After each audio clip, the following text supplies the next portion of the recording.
भक्तों, जय कारा जय तारा चैनल में आप सबों का स्वागत है। पिछले वीडियोस में कुछ हमें कमेंट मिले थे कि चूँकि अभी नवरात्रा का समय है या अन्य दिनों में भी कि हम कैसे पूजा करें, कैसे ना करें, क्या विधि होता है। इस अनेक एक आध बार एक कॉल या व्हाट्सएप के थ्रू भी आया हुआ था।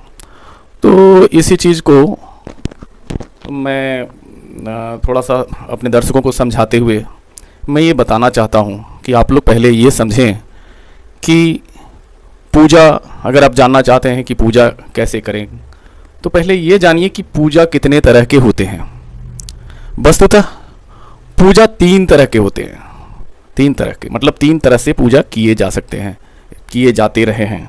जिसमें पहला पद्धति है जिसको हम लोग सात्विक पूजा भी कहते हैं।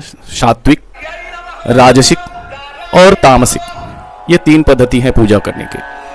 सात्विक में मानसिक पूजा की जाती है, जिसमें किसी द्रव्य का, यूँ तो वैसे भी ईश्वर के समक्ष किसी भी द्रव्य का उनका कोई ऐसा महत्व नहीं है, लेकिन सात्विक जो मानसिक पूजा होती है वो मतलब मन के द्वारा की जाती है। और ये पूजा हम लोग प्रायः जो है सो रोज सवेरे अपने घर में अपने पूजा के स्थान पर बैठकर करते हैं।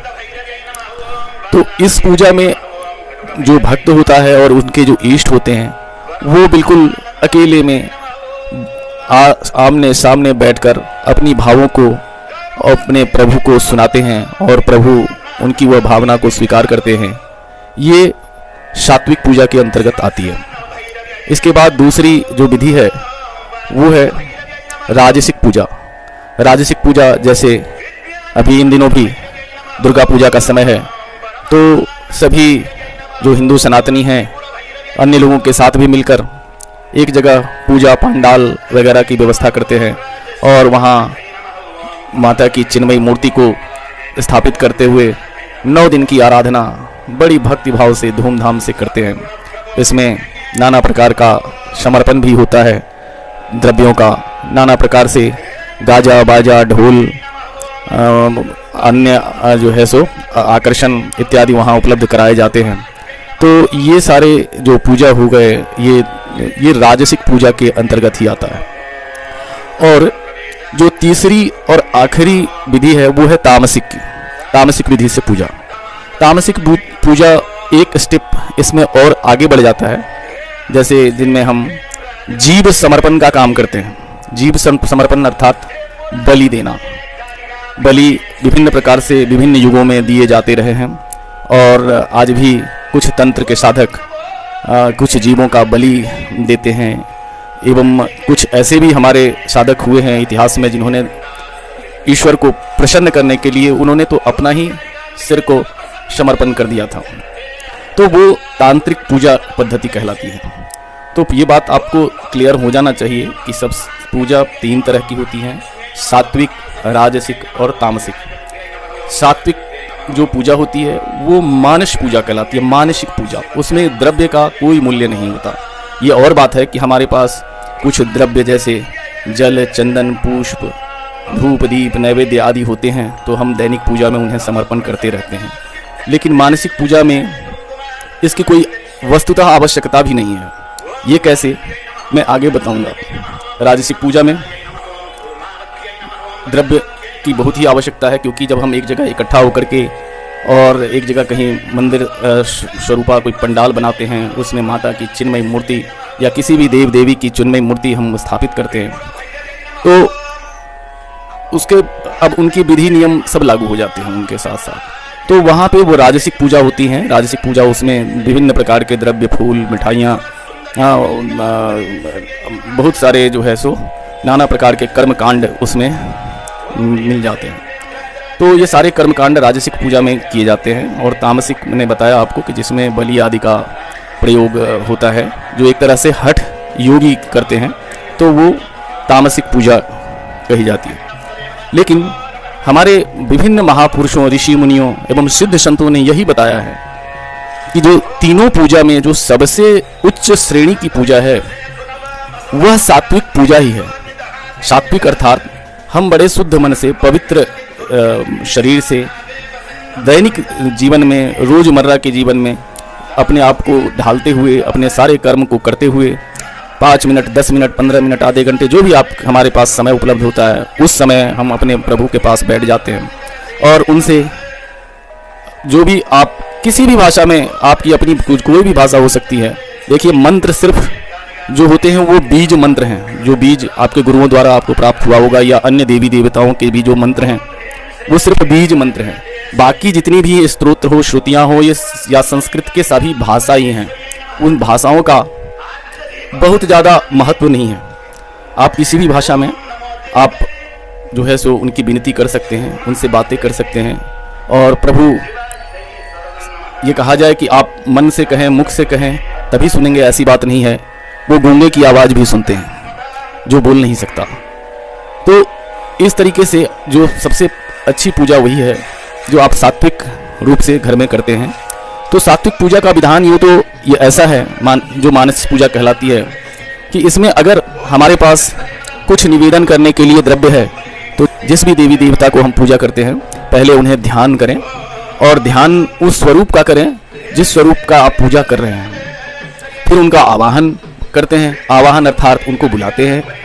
तीसरे स्टेप में उन्हें बिठाते हैं, उसके बाद उन्हें पैर धोने के लिए जल देते हैं, फिर अर्घ देते हैं, फिर आचमन कराते हैं, फिर स्नान कराते हैं, फिर उनको वस्त्र समर्पण करते हैं, उपवस्त्र या यज्ञोपवीत आदि जो होता है वो समर्पण करते हैं, और फिर धूप दीप समर्पण करते हैं, और हमारे पास जो नैवेद्य उपलब्ध हमने किए होते हैं उनका समर्पण करते हुए, और फिर उन्हें जल पीने को जल और आचमन जो है समर्पण करके उनकी आरती करते हैं। तो ये एक बड़ी ही एक तरह से जो सबसे सरल विधि यही है पूजा सात्विक विधि की। लेकिन आप कहेंगे कि यह भी तो एक मतलब द्रव्य की पूजा हो गई, तो ठीक है, आपकी बात सही। हमारे पास जितना जो द्रव्य उपलब्ध होता है उस द्रव्य से हम उनकी आराधना करते हैं, पूजा करते हैं। लेकिन इसमें अगर कहें तो द्रव्य की भी आवश्यकता नहीं होती है, और इसीलिए हमारा सनातन हिंदू धर्म जो है सबसे श्रेष्ठ है।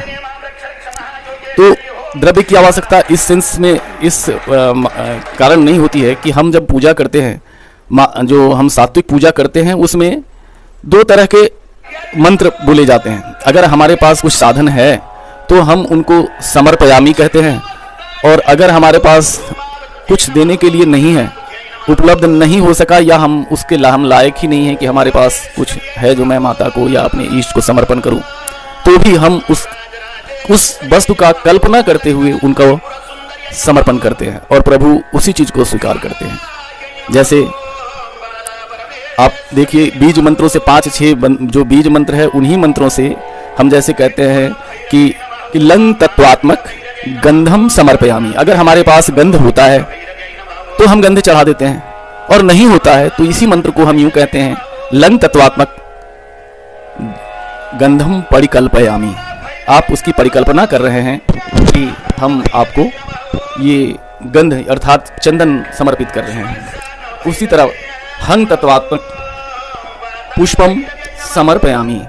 अगर आपके पास पुष्प है तब तो आप समर्पण कर रहे हैं, लेकिन अगर आप पुष्प भी नहीं उपलब्ध करा पाते हैं तो आप ऐसा कह सकते हैं, हंग तत्वात्मक पुष्पम परिकल्पयामी। आप परिकल्पना कर रहे हो कि मैं जो है सो पुष्प का अर्पण अपने प्रभु को कर रहा हूँ। उसी तरह यंग तत्वात्मक धूपम समर्पयामी या परिकल्पयामी, रंग तत्वात्मक दीपम दर्शयामी या दीपम परिकल्पयामी, और फिर वंग तत्वात्मक नैवेद्यम समर्पयामी या परिकल्पयामी, और शंग तत्वात्मक सर्व उपचारार्थे गंध पुष्प क्षताणी समर्पयामी कहे अगर आप कुछ समर्पण कर रहे हैं, अन्यथा परिकल्पयामी। तो देखिए, हमारी सनातन धर्म में किसी भी वस्तु का या पूजा में किसी तरह के कोई बहुत बड़ी बंदिशें नहीं है। कोई ये नहीं है कि आपके पास अगर नहीं उपलब्ध हो रहा है, या आप उस काबिल नहीं हैं, या आपकी क्षमता नहीं है, तो आप पूजा नहीं कर सकते। ऐसा कुछ भी नहीं है। आप बड़े आराम से कहीं भी शुद्ध जगह पर बैठ करके और आप मानसिक पूजा कर सकते हैं। और यही चीज़ें जब आपके पास होती हैं तो आप उन वस्तुओं का समर्पण कर देते हैं। हिंदू सनातन में धर्म जो है ना, ये इसके लिए 3 जो चरण हैं उसको पूरा करना जरूरी होता है। पहला है, आपको अपने गुरु ग्रंथ में विश्वास होना चाहिए। ग्रंथ अर्थात हमारे वेद हैं, 4 वेद 18 पुराण उपनिषद। दूसरा है कि गुरु ने जो मंत्र दिया है उस इष्ट का ध्यान करना चाहिए। और तीसरा कि जो भी हमारे इष्ट हैं, ये सारा संसार जो है ये हमारे प्रभु का ही ऐश्वर्य है, जो इस पूरे संसार के सृष्टि करता है। तो उनकी जो ये सृष्टि है, उनकी सृष्टि में जो भी चीज़ आपके सामने है, चाहे वो मनुष्य रूप में है, पशु रूप में है, पक्षी रूप में है, पहाड़ है, नदी है, कुछ भी है, वो हमारे जो इष्ट हैं उनकी सृष्टि है, वो बहुत ज़्यादा इस सृष्टि से प्यार करते हैं।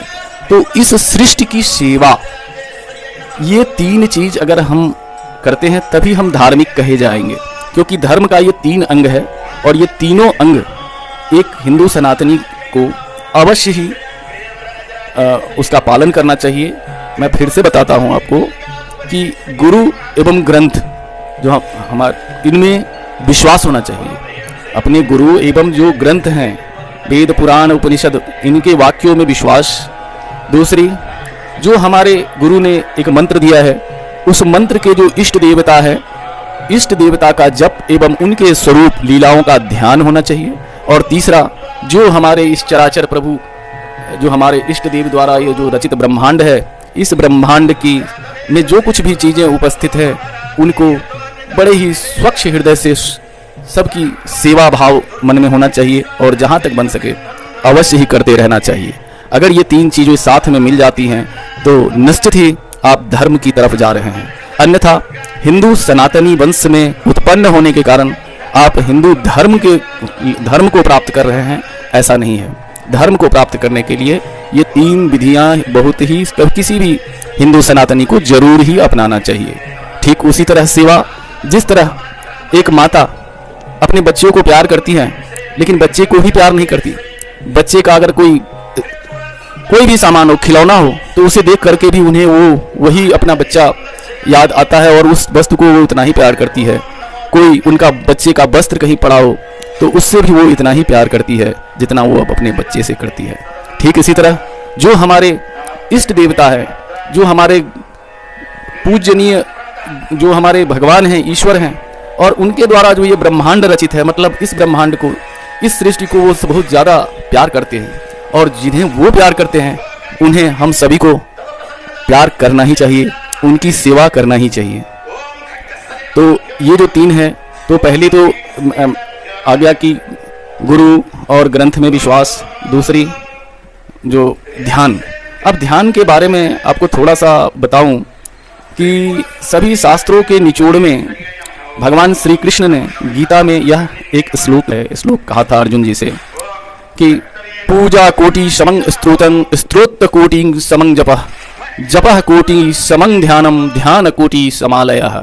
अर्थात पूजा से जो श्रेष्ठ उन्होंने अपने उपदेश में बताया है स्तोत्र को, और स्तोत्र से श्रेष्ठ जप को, और जप से श्रेष्ठ ध्यान को, और ध्यान से श्रेष्ठ अपने इष्ट में अपना जो हृदय है, अपनी इष्ट के आत्मा में अपनी आत्मा को विलय करते हुए गीत संगीत में हो जाना, यह सर्वोत्तम उन्होंने जो है सो विधि बताई है जिससे आप धर्म को प्राप्त कर सकते हैं।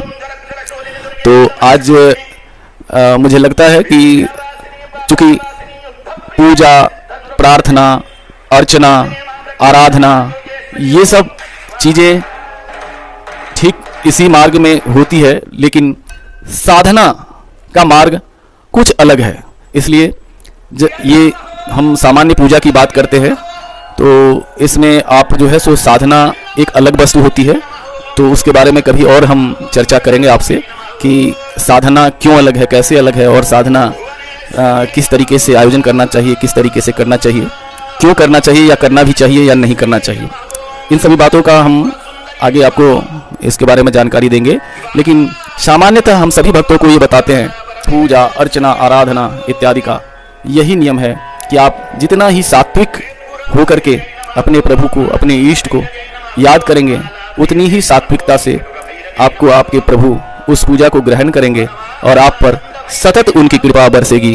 क्योंकि हमारा जो असल में सनातन धर्म में इतने कर्मकांड हैं कि अगर आप जितने कर्मकांड ज़्यादा करेंगे उससे कई सौ गुना कर्मकांड आपके सामने और आते हुए दिख जाएंगे, क्योंकि ईश्वर एक ऐसी वस्तु नहीं है जिनको आप सिर्फ कर्मकांड से बांध लेंगे या किसी मंत्र, एक निश्चित मंत्र, निश्चित स्त्रोत, निश्चित पुस्तक के द्वारा आप पूजा करके उन्हें प्राप्त कर सकते हैं।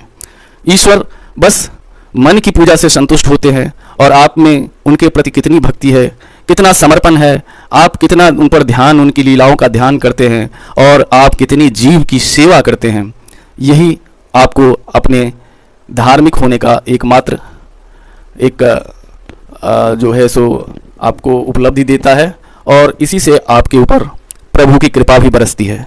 बाकी दूसरा इसके लिए कोई मार्ग नहीं है। अतः आप अपनी इच्छानुसार, अपनी सुविधानुसार किसी भी स्वच्छ जगह में, किसी भी समय आप अपने प्रभु को, जो अपने आपके, चाहे एक बात ध्यान रखें, पूजा चाहे जिस अलग अलग समय में अलग अलग देवी देवताओं की होती रहती है, तो प्रतिमा बेशक कहिए कि अभी नवरात्रा चल रहा है तो दुर्गा माता की पूजा अभी की जा रही है, कुछ दिन बाद में दिवाली या काली पूजा इस तरीके से आयोजन होंगे, लेकिन उस मूर्ति में आपको अपने इष्ट का ही दर्शन करना चाहिए। इष्ट वो होते हैं जो आपको सबसे ज़्यादा प्रिय देवी देवता लगते हैं। किसी आपको हो सकता है आपके प्रिय देवी देवता हनुमान जी महाराज हों, शिव जी हों, कृष्ण हों, राम हों, काली हों, दुर्गा हों, तो जो भी इष्ट हैं आपके, क्योंकि मूलतः सभी देवी देवता एक ही वस्तु हैं, बस हम आप जिस रूप में उनकी परिकल्पना करते हैं उसी रूप में को वो दर्शन भी देते हैं। तो इसलिए पूजा प्रार्थना जब भी आप करें तो जो भी मूल पूजा आप कर रहे हों उसी में, उसी देवी देवता के चैतन्य स्वरूप में अपने इष्ट को ही ध्यान में रखना चाहिए कि इसी में मैं अपने इष्ट का दर्शन कर रहा हूँ। धन्यवाद।